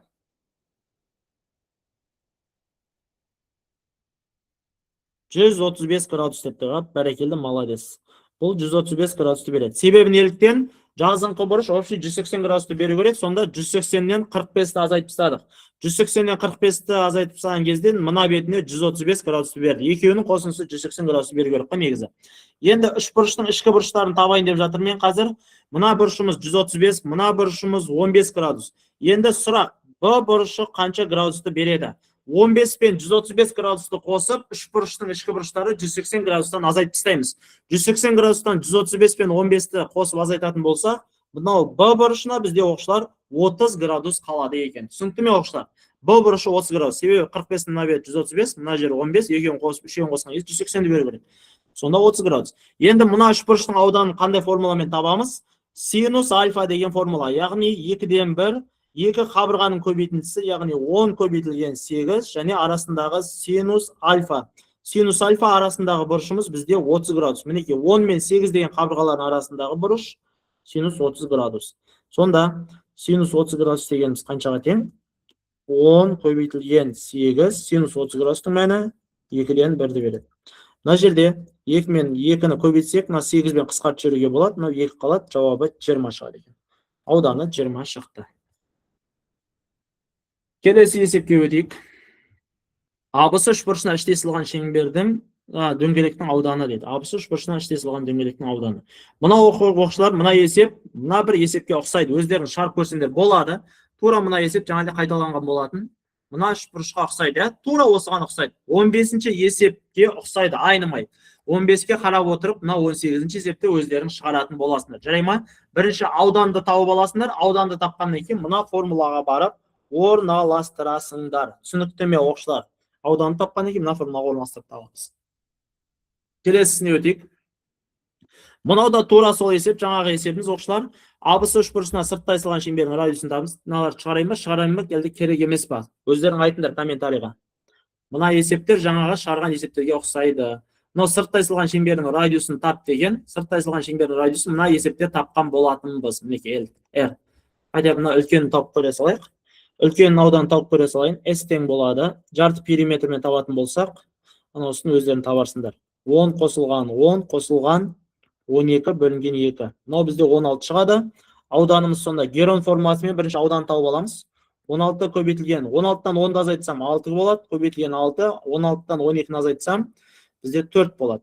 Сонда мына түбірасына қанша шығады? Герон формуласымен оқушылар мына жерде 2, мынау 6, 2-ке 6-ны көбейтсек 12, 12-ні 4-ке көбейтеміз, 48 шығады ауданы. Сонда ана S формулаға салатын болсақ, 48 тең болады. 3 қабырғаның көбейтіндісі 10 көбейту 10 көбейту 12 бөлімінде 4R.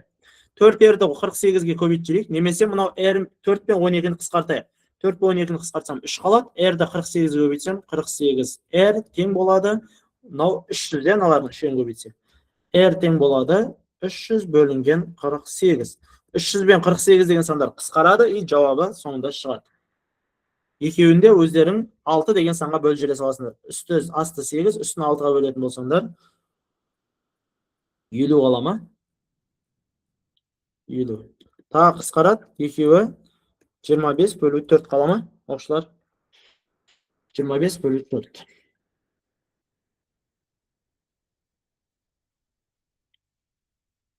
Келесі 20-шы есеп, 20-шы есеп өзі қарапайым, бізде адысы үш бұрыштың ауданын табыңыз деді. Адысы деген мінекей, мына үлкен бір үш бұрышты айтып отыр.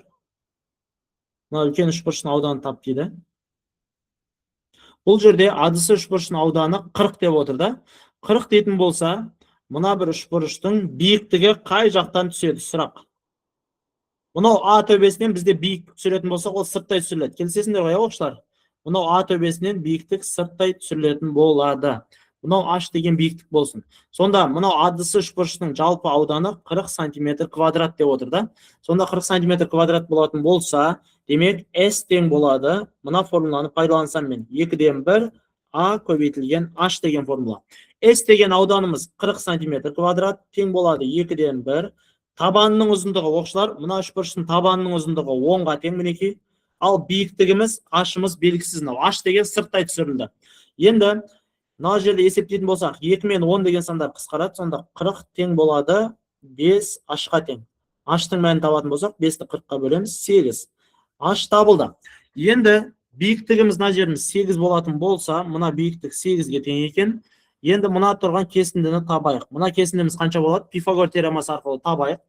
Мынау бізде G нүктесі деп ала салайын, мына жерде G нүктесі. BG кесіндісін табатын болса, оқушылар, демек BG дегеніміз ол 10-ның квадратынан азайтамыз 8-дің квадрат. Пифагор теоремасы арқылы оқушылар, BG-дің мәні қанша шығады? Сонда түбірасын алу керек міндетті түрде. Ол 6 шығады, иә? Мына жеріміз сонда BE A болса да E. F деп ала салайын, мына нүктені F деп ала салайын. G болмай қойсын, F.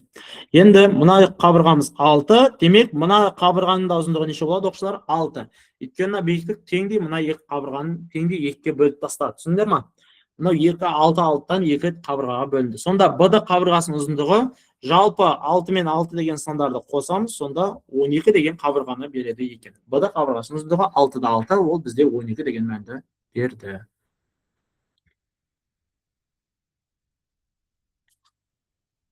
Мына жерде мынандай ғой, табанда 2 қабырға тең болса, мынауда бізде 10 болады деген сөз да. 10-да 10, демек, мынау 10, 10 мен 8 пифагор арқылы астындағы 6 деген мәнді таптық. Келесі 21-ші есеп, бітті есеп. Жоқ, сәл қалды оқушылар, чут-чут қалды. Неше есеп? 1, 2, 3, 4, 5 есеп қапты. 5 есептен кейін аяқталады оқушылар. Келесі, ады мен 2 BD болатын болса, бізде абысы үшбұрыштың ауданы табыңыз дейді. Ады қабырғасы мен мына 2 қабырға бір-бірімен 2 есе үлкен дейді. Оқушылар, бірінші алдымен абысы үшбұрыштың ауданын табу үшін алдымен мына үшбұрыштың ауданын тауып алайық. Мен қызылмен қоршап қоямын. Қызылмен қоршап қойған үшбұрыштың ауданын синус формуласы арқылы табатын болсақ, 2-ден 1 a көбейтілген b, яғни 6 көбейтілген 8 арасындағы синус 30 градус арқылы табайық. Сонда 2-ден 1 6 көбейтілген 8, синус 30 градус дегеніміз 2-ден 1-ге тең. Мына жерде 2 мен 2, 8 қысқарса, сонда мына жерде 2 қалайын деп тұр ғой. 12 шығады да мынаның ауданы. Мынаның ауданы 12 оқушылар. Түсіндіңдер ме? BDS үшбұрыштың ауданы 12. Мына қабырға X болатын болса, мынау 2 есе үлкен қабырға деп отыр. Оқушылар, есептің берілгенде ады мен BD 2 есе үлкен. Яғни оқушылар мынандай нәрсе да бізде пропорция. Мынау X болатын болса, мынау 2 есе үлкен болатын болса, пропорцияда мынаның ауданы қанша есе үлкен болады? Демек, пропорцияда оқушылар табан 2 есе үлкейген сайын, демек, ауданы да қанша есе үлкейеді оқушылар? Ауданы қанша есе үлкейеді? Сонда мынаның ауданы сұрақ, екінші үшбұрыштың ауданы қанша болады? Идеяларында айтсаңдар, айналайындар ау. Мынаның ауданы сонда бізде шығады қанша? 2 есе үлкейеді. Демек, бұның ауданы 24-ті береді ғой. Келісесіңдер ме? Өйткені мынау X-іміз 12 болатын болса, мынау 2 есе ұзын табан қабырға, демек 24 болады. Түсіндіңдер ме? Мынаның табаны X болып тұр, ал мынаның табаны 2X болып тұр. Яғни табандар бір-біріне 2 есе үлкен болған соң, демек аудандар да сәйкесінше 2 есе үлкен болады. Пропорция арқылы алатын болсаңдар. Енді бізде общий абысы үшбұрышының ауданы тап деген, S абысы үшбұрышы дегеніміз 2 ауданды қосатын боламыз. Сонда 24-ке қосамыз 12-ні, ол тең болады 36-ға. Есептің жауабы шықты. Келесі, 22-ші есеп. 22-ші есепте оқушылар DSE үшбұрышының ауданын табыңыз дейді. Оқушылар, мына жерде 2 қабырғаның ұзындығы мына жерде тең деп тұр да бізде. Мынау қабырғаның ұзындықтары тең. Бізде сұрақ, егер қабырғаның ұзындықтары тең болатын болса, онда сәйкесінше не нәрселер тең болады? Мына қабырғаны қараңыздар, 16 деп тұр, мына қабырғаның ұзындығы 16. Демек, не нәрселер тең болады? Тағы да басқа қосымша ақпарат. Қабырғалар тең болса, не нәрсе тағы да тең болады? Комментарийға жазып жіберейік. Бәрекелді, Тимучин, красавчик. Темучин бізде градустарда сәйкесінше тең болады деді. Демек, мына градусымыз оқшылар 75 градус болса, мына табандағы мына бұрышта бізде 75 градус болады деген сөз. Мына екі түсірілген. Егер мынандай нәрсе кез келген үшбұрышты алдындары айтқанбыз бірінші сабақтарда, бізде егер екі қабырға, бүйір қабырғалардың ұзындықтары тең болса, сәйкесінше жатқан мына альфа деген бұрыштарда не болады екен? Бір-біріне тең болады. 75-75, сонда мынау Б бұрышының градусы қанша болады оқшылар? Б бұрышының градусы 75 пен 75-ті қосып 180-ден азайтасыңдар. 75 пен 75-ті қоссаңдар 150, 180-ден азайтқан кезде мына бұрышымыз 30 градус болады. Енді мынау АБС үшбұрышының ауданын табайық. АБС үшбұрышының ауданы сонда S тең болады 2-ден 1, екі бүйір қабырғасын көбейтіп, синус 30 градус аламыз. Синус 30 градус. Сонда 2 мен 16 қысқарады, мына жерде 8 болады. Синус 30 градустың мәні бізде оқушылар 2-ден 1-ге тең, иә? 2-ден 1 мен 16 қысқарады, жалпы 64 шығады. Түсінікті ме оқушылар? Ауданы. Синус 30 градустың мәні 2-ден 1, 2-ден 1-ді 16-ға көбейтіп, 8-ге көбейтсеңдер, бізде 64 деген мән шығады екен. Енді мына жердің үшбұрышының ауданы табылды оқушылар. Ауданымыз 64 шықты. Енді сұрақ, бізде мынау үшбұрыштың ауданы қанша болады деп отыр. Мына жерде мен сендерге былай сәл подсказка берейін. ДСЕ үшбұрышының ауданын таппай тұрып, мен қосымша мынандай бір үшбұрыш сызып алайық. Мынаның жанына мен қосымша мынандай бір үшбұрыш сызайын. Яғни мына қабырға арқылы мынау теңге 2-ге бөлінген деп отыр. Енді мен былай алсам, пропорция алсам түсінікті болады ма? Қазір мен пропорция алайын. Мынаның табанының ұзындығы 16 дейді. Мына үшбұрыштың табанының ұзындығы 16, бұл 64 деген ауданға сәйкес келеді. 16 деген қабырғамыз 64 сантиметр квадрат ауданды береді. 64 деген табан 16 деген табан арқылы 64 ауданы шығарды. Ал енді екіншісінің табанын қарайтын болсақ, мынау екінші үшбұрыш 7 деген қабырға, ол мынау S деген жалпы мына ауданды береді. Дұрыс па? 7 деген қабырғамыз жалпы X деген сантиметр квадратты берейін деп отыр. Осы жерде мен қазір пропорция істейміз. X тең болады. Сонда 7-ні көбейтеміз 64-ке бөлеміз 16-ға. 64 пен 16 қысқарады, сонда шығады оқушылар 28 деген мән. Я, дұрыс па? Бұл бізде бірақ община дәу үшбұрыштың ауданы. Уақытша мен бұлайынан қоса тұрдым, дәу үшбұрыштың ауданы. Бізге тек жасыл үшбұрыштың ауданы ғана керек. Мына тұрған мына жеріміз ғана керек болғандықтан, демек не істейміз? 28 мына жерде теңде 2 қабырғаға бөлінген деп отыр. Демек, мына жерде сендерде мынандай үшбұрыш пайда болып отыр ғой, иә? Мынандай мінекей. Мына екеуі тең деп отыр. Демек, мына дәу үшбұрышымыз общий 28 болатын болса, ДЕС үшбұрышының ауданы қаншадан болады мына жеріміз сонда? 14, 14-тен теңде 2-ге бөлінеді. Түсіндіңдер ме? Сонда жанында жатқан, бүйір жанында жатқан үшбұрышымыз толықтай 28, оны бізде 2 үшбұрышқа бөліп тастадым аудандарына, сонда 14, 14-тен тиеді екен. Мінекей есептің жауабы табылды. Сұрақ бар ма? Жауабымыз 14 болады. ДСЕ-нің ауданы СДСЕ бізде 14-ті береді екен. Өйткені полный үшбұрышымыз 28. Келесісіне 23-ші есеп. Қабырғалары мынандай болатын үшбұрыштың ең қысқа қабырғасына түсірілген биіктікті табыңыз дейді. Мінекей оқушылар, мынау қабырғалары, мынау 11 болсын, мынау 30 болсын, мынау 25 болсын. Ең қысқа қабырғасына түсірілген, 11 деген қабырға ғой, ең қысқа қабырғасы. 11 деген қабырғаға түсірілген H биіктікті тап дейді. H биіктікті табу үшін оқушылар біз мына формуланы пайдаланамыз. 2-ден 1 көбейтілген A көбейтілген H деген формуланы пайдаланамыз. Бірақ S тең болады, аудан керек та бұл жерде. Оқушылар бірінші алдымен аудан тауып алу керек. Мынау табанның ұзындығы A белгілі, бірақ аудан белгісіз. Демек, ауданды тауып алу үшін мен жартылай периметр арқылы мына Герон формуласымен табатын боламын. Мына толықтай үшбұрыштың ауданын қалай табамыз? 3 қабырғаны қосып, мен 2-ге бөліп алайын бір Герон формуласымен. Қанша шығады? 33 дейді. Бәрекелді. 33 па точно оқушылар? Келесі енді ары қарай. S тең болады. Ауданы қанша шығады сонда? Ауданымыз Герон формуласын салатын болса, 33-тен көбейтеміз, 33-тен 30-ды азайтамыз. 33-тен 30-ды, 33-тен азайтамыз 25-ті, 33-тен азайтамыз 11-ді. Сонда Геронмен қандай жауап шығады? Есептеп көріңдер. Аудан нақтысан шыға ма ауданымыз Геронмен? 33-тен 30-ды, 25-ті, 11-ді азайтқан кезде ауданы шығады ма Герон формуласы арқылы? Qancha chiqadi ekan? Tibir astidan chiqmoq o'qishlar. Tibir astidan qanday san chiqadi? Tibir astidan 132 chiqadi deydi. Durustmi? 132 chiqadi deydi avdan. Tushunibdimi o'qishlar? Toshni chiqaman, mana hisoblab ko'ringlar, men bilmayman. Toza hisob deganlaring bo'lsa aytinglar. 132 chiqdi avdan. Ademiga 132 chiqadi bo'lsa. Bir hisoblab ko'ringlar, durust ekan. Chatqa joyirik. Endi mana bizda 132 chiqатын bo'lsa avdanimiz, endi ары qaray mana formulaga aparib qo'yaylik. S teng 2 dan 1 A ko'paytirilgan H degan. Avdanimiz sonda 132 teng bo'ladi 2 dan 1 A deganimiz bizda tabani. Tabanning mana eng kichik qabirg'asina deb o'tir o'qishlar. Eng qisqa qabirga bizda tabani 11 bo'lib tursa sonda. Eng qisqa qabirga 11 ko'paytirilgan H deb olamiz. Endi o'sha yerda mana 2 degan son 132 ga proporsiya orqali ko'paytilib ketadi. 132 ko'paytirilgan 2 teng bo'ladi 11h. Sonda hning ma'nini topатын bo'lsak, 132 ni 2 ga ko'paytamiz, o'g'an bo'lamiz 11 da. Qanday javob chiqadi?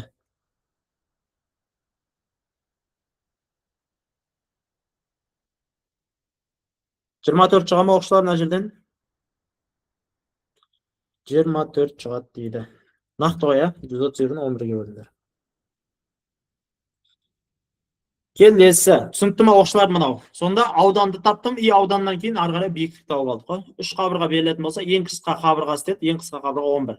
Agar 25 degan qabirga so'raydigan bo'lsa, A ning o'rnina 25 ni qo'yatdim. 30 desa, A ning o'rnina 30 deydim. Eng ulkan qabirga aytdim bo'lsa, har turli qabirganing uzunliklarini qaray o'slarga topib bergan bo'ladi. Kelesi 24-hisob. 2 hisob qoldi o'qishlar, 2 hisobdan Xudoy xolasa oyoqtaladi. Mana bizda 3 burch berilgan. A bo'lsa 3 burchning qabirgalari bunday deydi. A bassa meniki.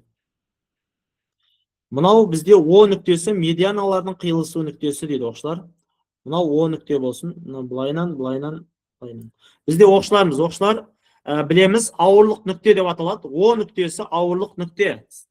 Avurliq nükte degan so'z demek avdandari ne bo'ladi? O'sha yerda tengdi najirda avdanlarimiz 3 ga bo'linadi.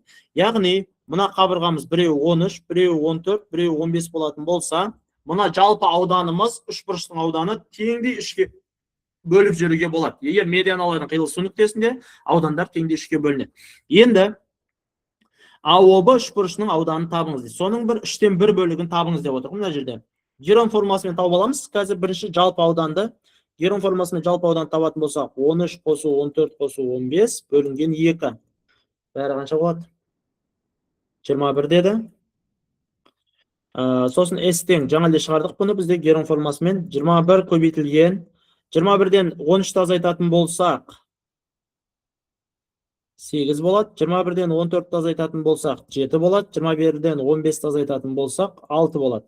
Үшеуін көбейтіп, түбірасынан шығарыңдар. Оқушылар қанша болады ауданы? Түбірасынан шығарған кезде қанша болады? 84 болады екен оқушылар. Демек, мына толықтай үшбұрышның ауданы 84. Енді толықтай үшбұрышның ауданы мынау бізде 84-іміз теңдей аудандарға бөлінеді. Сонда 3-ке бөліп тастаймыз деген сөз. 84 деген ауданды бөлеміз 3-ке. Сонда 84 3-ке бөлетін болсақ қанша болады? 28 болады екен. 84 3-ке бөлсек 28. Сонда толықтайна үшбұрыштың ауданы 84. Әр қайсының ауданы оқушылар 28 сантиметр квадраттан болады. Бізде АОБ үшбұрышының ауданы тап деген. АОБ үшбұрышының ауданы САОБ дегеніміз қанша болады екен? 28 деген мәнді береді. 28 қайдан шықты десіңдер? 3 аудан теңдей бөлінді. Центр нүктесінде, ауырлық центрінде. Келесіне өтейік. 2 қабырғасы 6-8, 3-ші қабырғасына түсірілген медиананың ұзындығы 5 болатын үшбұрыштың ауданын табыңыз дейді. Бізде мұнекей алдыңғы сабақтың есебі мынау почти байқасаңдар 6 мен 8 беріп қойған, ал мынау 3-ші қабырғаға түсірілген медиана. Яғни медиана не істейтін еді? Бізде оқушылар теңдей қақ 2-ке бөледі. Медиананың ұзындығы мынаның ұзындығы 5 дейді. М деген. Мына қабырғаны қақ бөлген. Екі осы 6 мен 8-ің арасынан жатқан 3-ші қабырғаны түсірілген медиана 5 деген сантиметрге бөлген. Демек, мына 3-ші қабырғаның ұзындығын табу үшін мен медиана формуласын пайдаланамын. Бұрышта жазылған мінекей. М тең болады 2-ден 1 деген. Медианамыз бізде 5-ке тең. 5 тең болады 2-ден 1. Түбірдің астында бізде не деп жазамыз? 2 көбейтілген жақшаның ішінде b квадрат қосылса квадрат.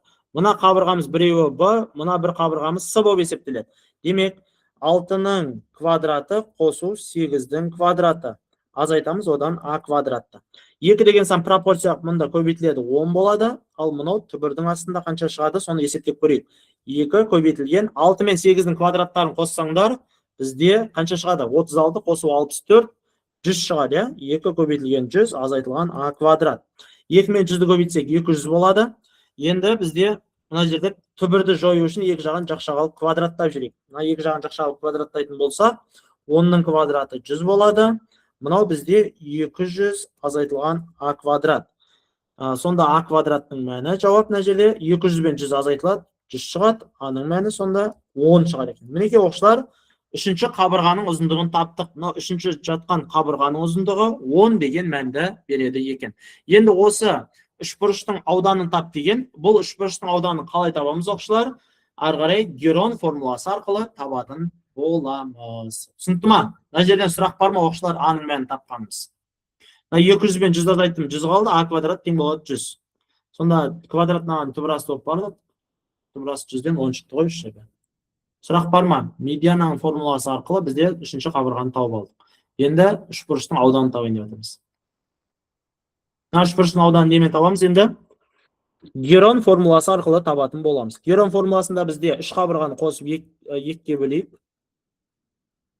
Мінекей, үш қабырғаны қосып екіге бөлетін болсаңдар, 12 шығады. Сонда S тең болады. Герон формуласы түбір астында бізде 12 көбейту, 12 азайтылған 6,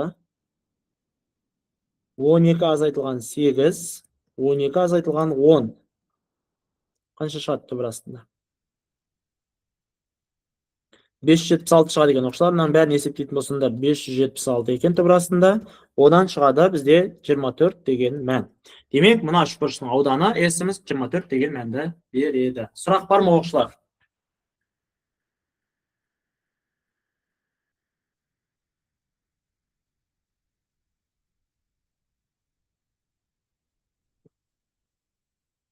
Келесі соңғы есебіміз оқушылар осымен бітейін деп тұр қазір. Соңғы есеп осымен бітеді. Мынау бізде қарапайым өте оңай ауызша шығарыласа алатын есеп, бірақ мен кетеді қазір. G нүктесі ауырлық центрі дейді. ABC үшбұрышы сызылсын, неке ABC үшбұрышы. G нүктесі ауырлық центр. Ауырлық центр деген бізде нені білдіреді оқушылар? Жаңа айтқандай, медианалардың қиылысу нүктесі. Оқушылар, ауырлық центр деген медианалардың қиылысу нүктесі. Медианалардың қиылысу нүктесінде бізде не істейді? Аудандар теңдей шамаға бөлінеді. Мынау G деген әріпіміз үшін. Енді бізде AGS үшбұрышының ауданы 40 см квадрат болатын болса, мына жеріміз 40 см квадрат болатын болса, қалған жалпы ABC үшбұрышының ауданын тап дейді. S ABC үшбұрышының. Қалай ойлайсыңдар, онда қанша болады? Ауырлық центрінде бізде ауданымыз не істейді? Теңдей шамаларға бірдей болады деп айттық. Мына үшбұрыштың аудандарын бәрі теңдей болады. Яғни басқа аудандарымызда бірдей неше болады? 40-40-40-40-тан болады. Демек, жалпы 40-тардың барлығын қосатын болсақ, общий үшбұрыштың ауданы 120 см квадрат болады екен. Оны өздерінде комментарийде жазып қойсыңдар. Молодцы. Жарайсыңдар. Мынаны оқушылар берсе запись жасалды, группаға жіберетін боламын. Мынаны міндетті түрде оқушылар, мынаны просто так видеоны көре бергеннен ешқандай пайда болмайды. Мынаны ертең ұмытып қаласыңдар. Бұны ұмытып қалмас үшін оқушылар міндетті түрде осы есептерді мен жіберемін. Қайтадан өздерің просто шығарып үйреніңдер. Мен видеоны қоспай, просто так кез келген осы есептердің барлығын өздерің үйде отырып шығара алатындай болуларың керек. Сол кезде ғана нормальный боласыңдар. А то просто так мына видеоны қарап кете бергеннен ол сендер миларыңа сақталмайды. Сақтау үшін бұл есептерді мен шығарып болдым. Енді өздерің дәптерлеріңе осы есепті пауза қойып қойып видеоны өздерің шығарып көріңдер. Сол кезде ғана нәтижелі балл қоса аласыңдар. Осымен бүгінгі сабағымыз аяқталды. Көріскенше сау болыңдар, сәттілік, жақсы. Аман болыңдар.